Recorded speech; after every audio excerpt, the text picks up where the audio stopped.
अस्सलाम वालेकुम, आप देख रहे हैं समिया रसोई घर। और आज जो रेसिपीज में शेयर कर रही हूँ वो बहुत ही मजे की वेजिटेबल टिक्का कढ़ाई है। रूटीन में हम बीट से रिलेटेड हजारों डिशेस बना लेंगे, लेकिन जब बात आ जाती है वेजिटेबल्स की तो फिर हम सोचना शुरू हो जाते हैं कि वेजिटेबल में ऐसी कौन सी रेसिपी बनाएं। तो ये रेसिपी बहुत ज़बरदस्त है, इसे ज़रूर ट्राई कीजिएगा। वेजिटेबल्स हैं, अगर आपको इसमें से कोई वेजिटेबल पसंद नहीं है तो आप उसे स्किप कर सकते हैं।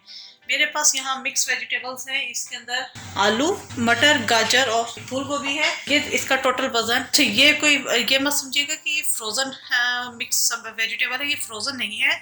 मेरे पास 2-3 गाजरें थी, वो मैंने डाल दी थी। एक छोटा फूल गोभी का था, वो मैंने काट के डाल दिया था। मटर थे, आलू थे, इन सबको मिलाकर इसका टोटल वजन 1/2 kg है। 2 अदद बड़े साइज के टमाटर हैं, एक शिमला मिर्च है, इसे मैंने क्यूब्स में इसका कटिंग कर लिया है। नमक टू टेस्ट, यहाँ मैंने 1 टीस्पून लिया है। सुरख मिर्च का powder 1/2 teaspoon, 1.5 tablespoon tikka masala powder लिया है। ये मेरा होममेड है, इसकी रेसिपी मैं वैसे अपलोड कर चुकी हूँ, आप वो चेक कर लीजिएगा, वरना आप किसी भी ब्रांड का ले सकते हैं। गरम मसाला पाउडर है 1/2 टीस्पून, 1/2 टीस्पून कश्मीरी सुरख मिर्च का पाउडर है, अगर आपके पास ये नहीं है आप इसे स्किप कर सकते हैं। 1/4 टीस्पून हल्दी है, 1 टीस्पून कसूरी मेथी है, 2 टेबलस्पून अदरक लहसुन का पेस्ट है, 1/2 टीस्पून चिकन पाउडर है, 1 टेबलस्पून भुना हुआ और कुटा हुआ धनिया है, 1/2 टीस्पून भुना हुआ कुटा हुआ जीरा है, 2 हरी मिर्चें हैं, इन्हें मैंने चॉप कर लिया है, ये ज़रा तेज वाली है। 1/4 कप दही इसके अंदर जाएगी। इसके अलावा 3-4 हरी मिर्चें, ये गार्निश के लिए है। ऊपर एंड पे हम इसे डालेंगे। अदरक है जूलियन में और हरा धनिया है। कढ़ाई को मैं घी के अंदर बना रही हूँ, आप चाहें तो इसे ऑयल के अंदर भी बना सकते हैं। मिक्स वेजिटेबल के अंदर मैं ये टिक्का मसाला पाउडर ऐड कर दूंगी। अदरक लहसुन मैंने 2 टेबलस्पून बताई थी, 1 टेबलस्पून में इसके अंदर डालकर मिक्स करूंगी और ये 1 टेबलस्पून हम मसाले के अंदर ऐड करेंगे। इसको हम अच्छी तरीके से मिक्स कर लेंगे।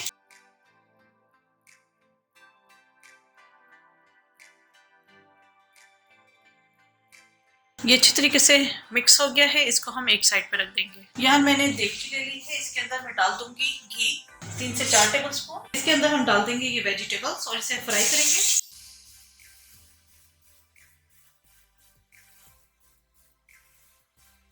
1 से 2 मिनट हम इसे फ्राई करेंगे।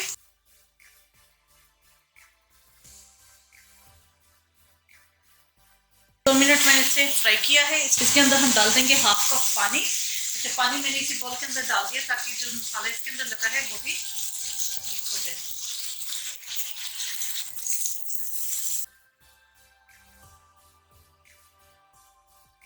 पकने के लिए रख देना है 10 से 12 मिनट के लिए कि वेजिटेबल सॉफ्ट हो जाए।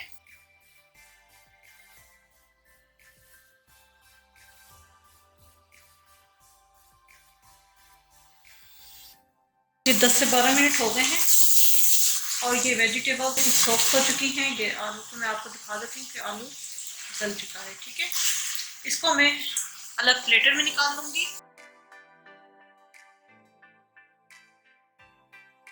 इसी देगची के अंदर मैं मजीद 3 टेबलस्पून घी और ऐड करूंगी। इसके अंदर हम डालेंगे 1 टेबलस्पून अदरक लहसुन का पेस्ट, साथ ही मैं डाल दूंगी टमाटर का पेस्ट डाल सकते हैं। मैंने साबुत टमाटर डाले हैं, इसका मैं कवर करके रख दूंगी 1 से 2 मिनट के लिए कि इस छिलका है वो सॉफ्ट हो जाए। उसके बाद हम इसका छिलका उतारेंगे और इसे मैश करेंगे। जी, टमाटरों का छिलका सॉफ्ट हो चुका है, इसको हम रिमूव कर लेंगे।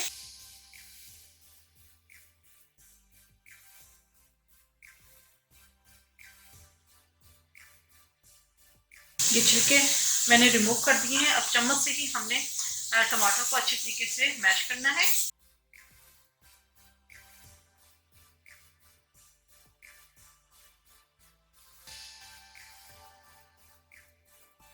साथ ही मैं डाल दूंगी हरी मिर्चें चॉप्ड। इसे इतना कुक करेंगे कि टमाटरों में जो थोड़ी सी कसर है वो खत्म हो जाए और टमाटर बहुत अच्छे मैशी से हो जाए।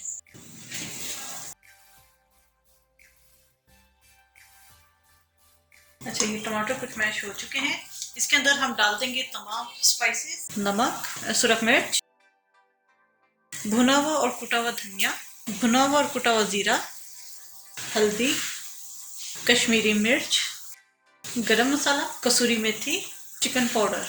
चिकन पाउडर आपके पास ना हो तो आप क्यूब्स डाल सकते हैं या आप इसे स्किप भी कर सकते हैं। मसाले को हमें बहुत अच्छी तरीके से भूनना है। ये मसाला बहुत अच्छी तरीके से भुन चुका है। अब इसके अंदर हमने डालनी है दही। दही को मैंने ऑलरेडी बीट कर लिया था ताकि गुठलियाँ ना बने। मिक्स करेंगे और इसे इतना हम कुक करेंगे कि ऑयल सेपरेट हो जाए।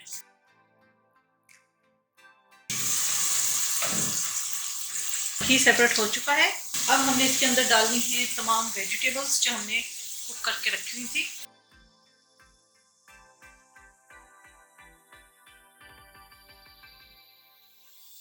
शिमला मिर्च और साबुत हरी मिर्चें, इनको हम मिक्स करेंगे।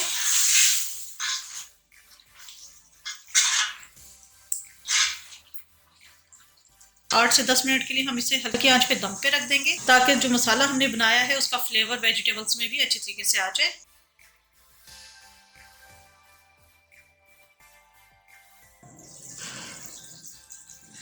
जी 10 मिनट हो चुके हैं।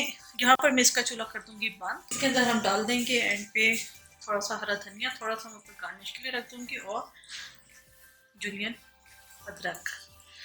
बेहतरीन सी वेजिटेबल टिक्का कढ़ाई हमारी तैयार हो चुकी है। इसको मैं प्लेटर में निकालूंगी।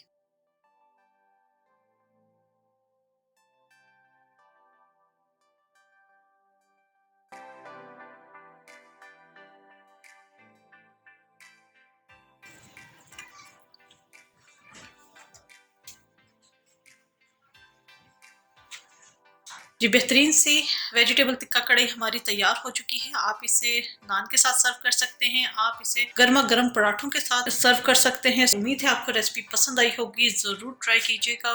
बहुत ही डिफरेंट ये रेसिपी है और अपना फीडबैक जरूर दीजिएगा। मेरे चैनल समिया रसोई घर को जरूर सब्सक्राइब कीजिएगा, लाइक कीजिएगा ताकि आपको नई से नई वीडियोज़ और रेसिपीज मिलती रहें, और इसको शेयर करना मत भूलिएगा। तो अपनी दुआ में मुझे याद रखिएगा। Thank you for watching. खुदा हाफिज।